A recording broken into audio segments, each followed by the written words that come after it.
It's a gas turbine engine. Okay. Just a twin shaft gas turbine. Yeah. One shaft in there to produce the gases, one shaft in here to produce power, horsepower. Or torque. Yeah, both the same thing. So, yeah.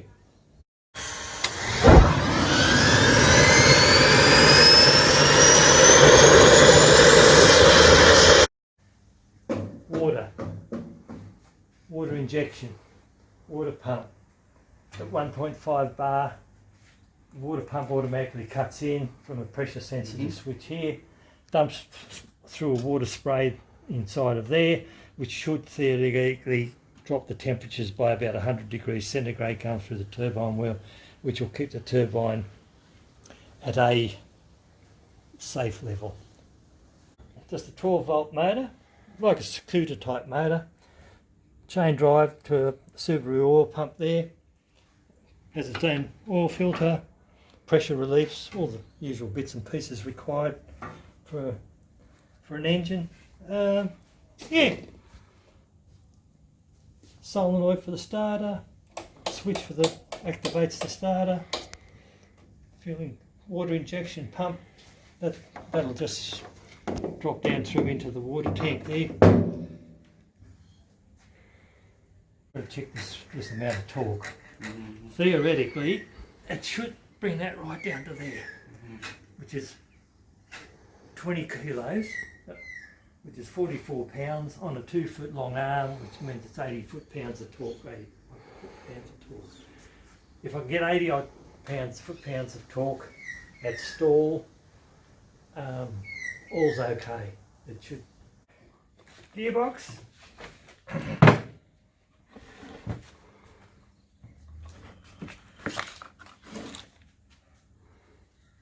Turbine wheel fits in. Another into here.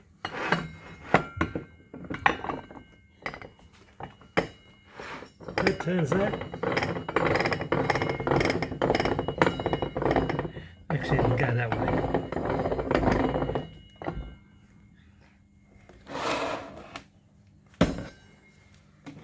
Tool for tightening. Goes on there. Torque on the other end, 60 foot-pounds of torque, 7/16 grade 8 bolt holds it all together. She spins. She spins and spins and spins. So where's that go? That's in there. That's the same wheel that fits in there. See that there? That's what's fitting inside of there at the moment. Yeah, right. There's two cases, see I've made two sets of cases, so that's just a spare case, this one here, and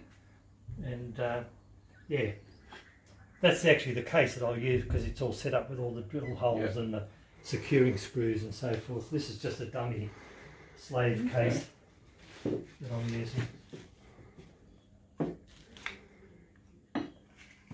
A modified turbine wheel I had in originally.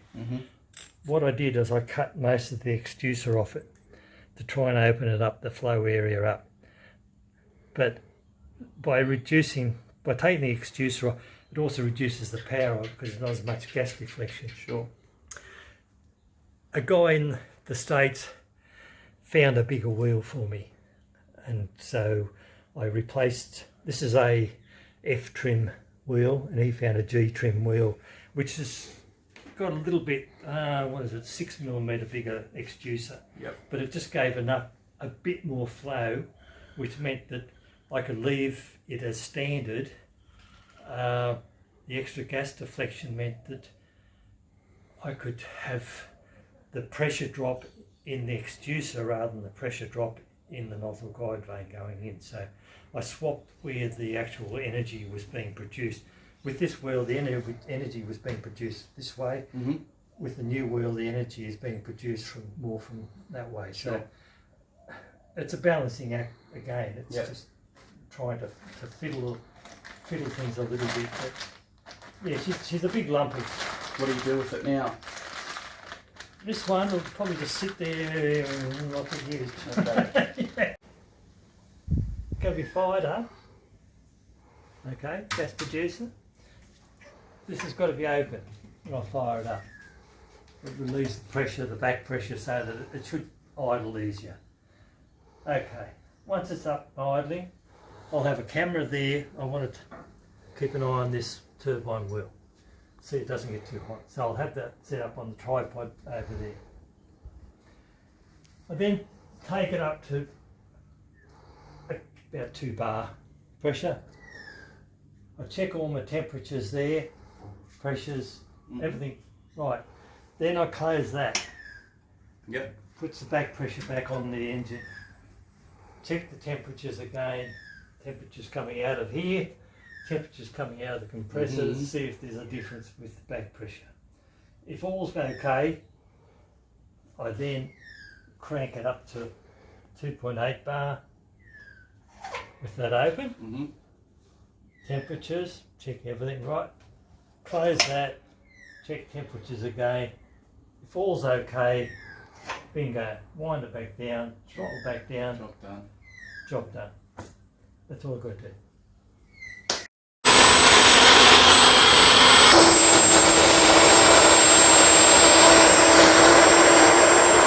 This one here, this is your throttle actually, this one here, which dumps fuel back to the tank. So the leftover fuel comes up through these other ones, and then from here it goes through this line here, through another final filter here.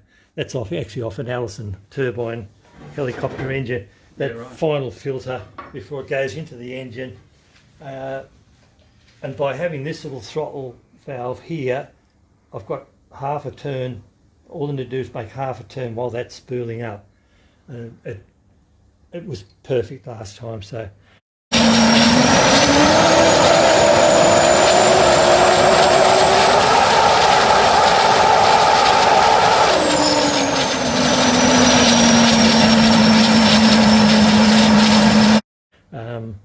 This plugs into there, straight on the end of the compressor wheel. I've got to get about 30,000 RPM on that for it to idle. It idles about 30,000. Right.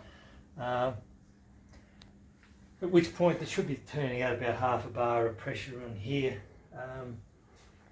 Yeah, just pull that out. It disengages. Micro switch there, which switches the whole system off as soon as you start to disengage.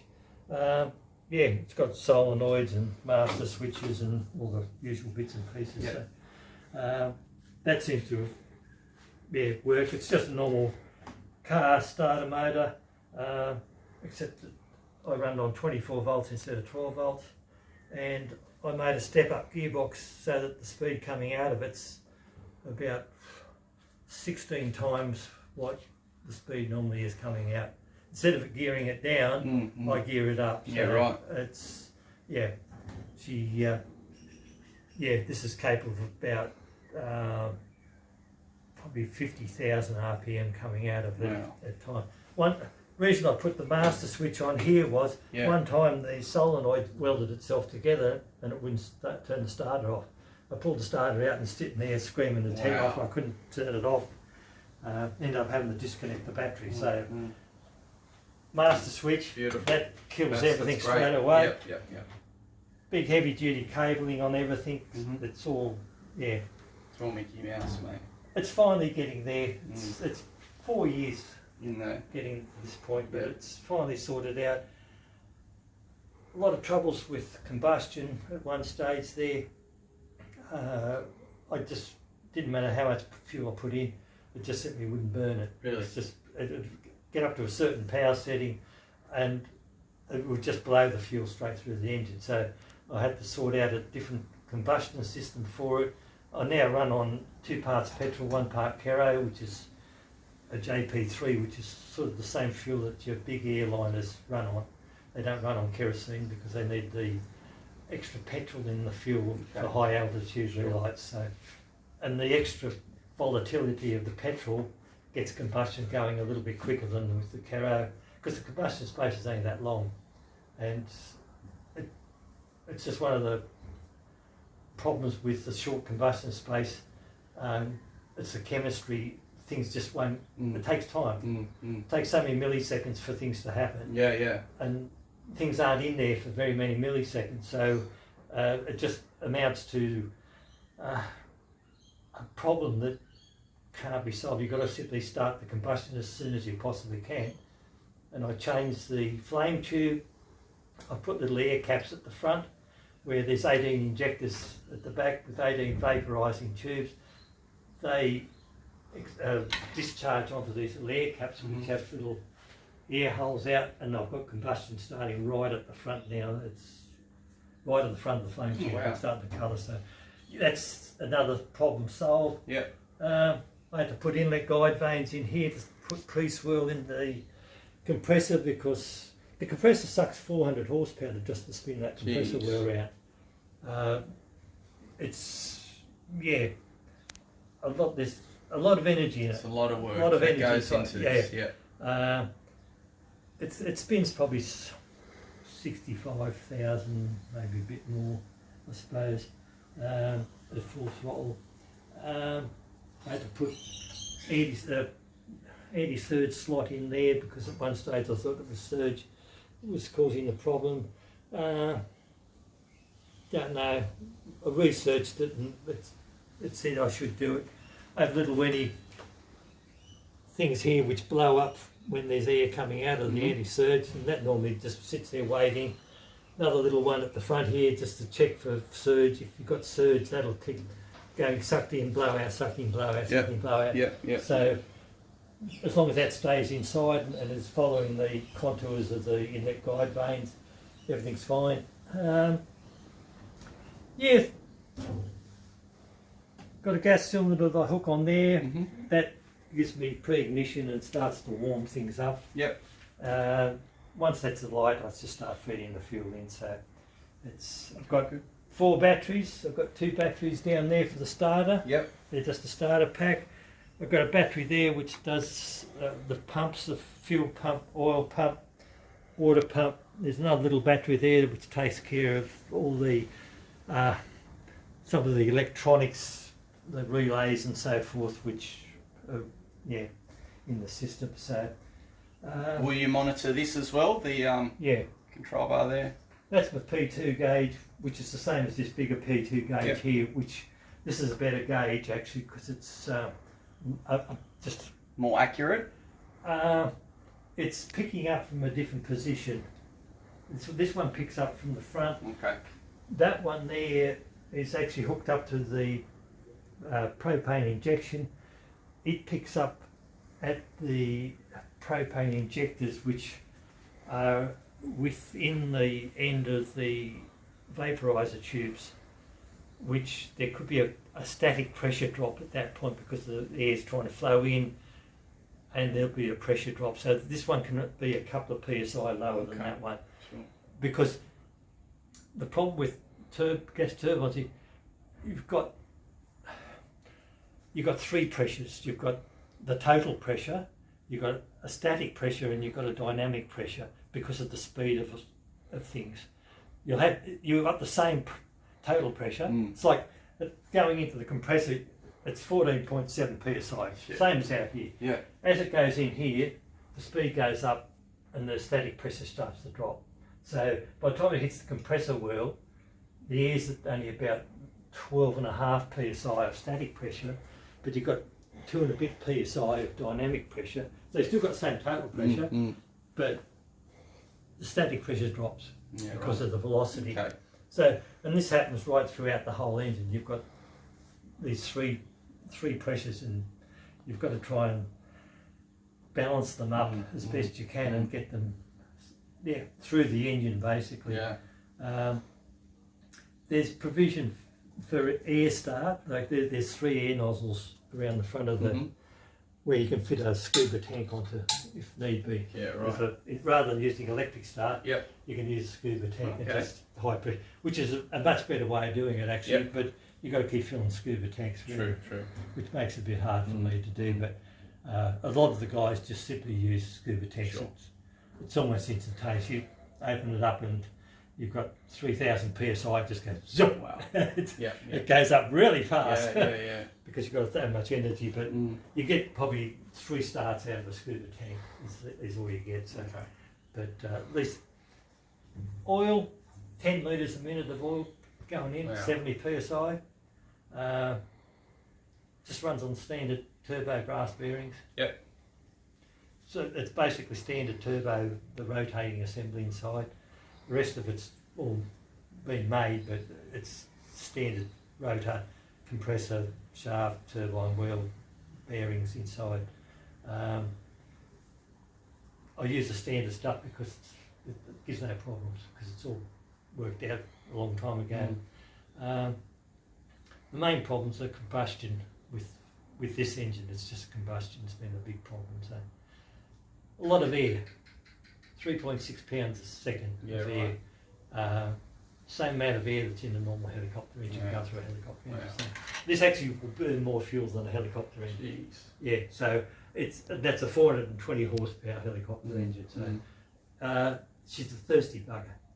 Anywhere for 10 litres, I get about 5 minutes. I was going to say idling and everything. 3 minutes from it, but okay, 5 minutes.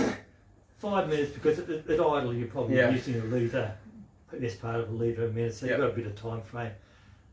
So really at full throttle you've really got probably a minute to get all your numbers, check everything, make sure, check everything, make sure everything's getting the fuel pressure.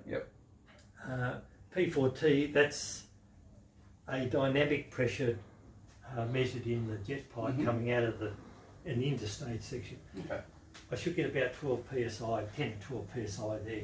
That's made up, it's a pitot tube, so it's dynamic as well as static pressure. So it's probably split about 50-50. You've probably got 5 or 6 psi of velocity energy and 5 or 6 psi of static actual gas pressure. So that then goes into the scroll for the free power turbine. That just goes around.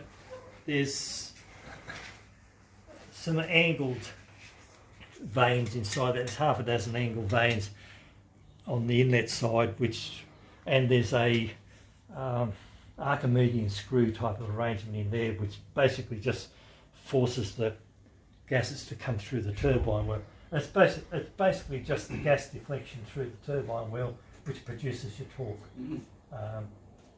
Under normal conditions, these wheels are always rotating basically at full RPM all the time in the helicopter or even in a propeller driven.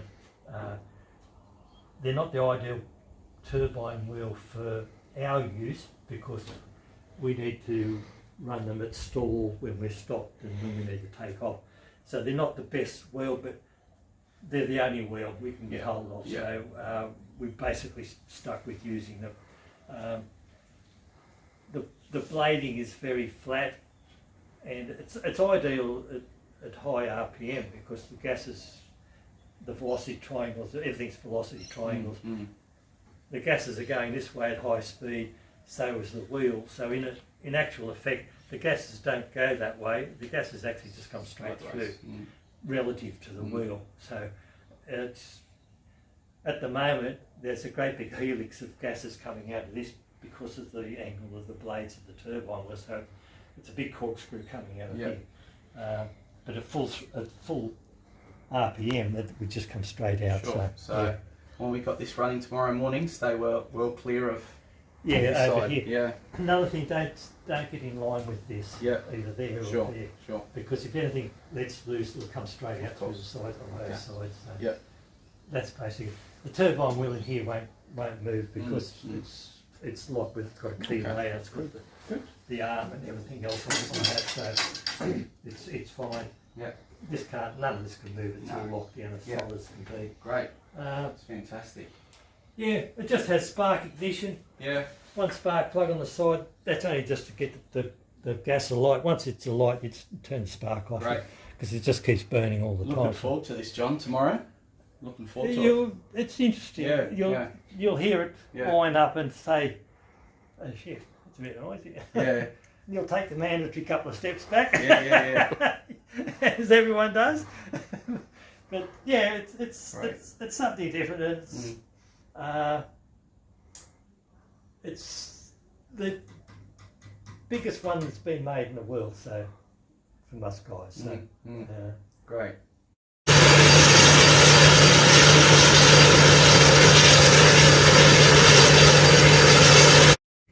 But yeah, that's how it works. It's been working on it for 4 years. Wow. Which is a long time. Yeah. Normally it takes me less than 1 year to get it done. But because this one's been a combination of parts which aren't the best match for each other, shall we say. They're not the best match. I've had to try and find a way of two wrongs making a right with a lot of things. Yeah. It's right on the edge of what can be achievable with the parts that I've got. With what you can work with. Yeah, what I can work with, yeah. It's at the start I thought, yeah, maybe. Ideally the area coming out should be 20% bigger than the area going in. Sure. On this one it's been reversed, it's a lot bigger going in than what's coming out. So there's got to be some way I can massage it to to work. Yeah. Great. Yeah. And it seems it's got there. It'll be interesting to see what actual output is. When was the last time you switched him on? 2 months ago. Okay. Yeah. It's been sitting here probably for nearly a month since I did the new additions. Mainly because of the weather and the fires. Yeah. And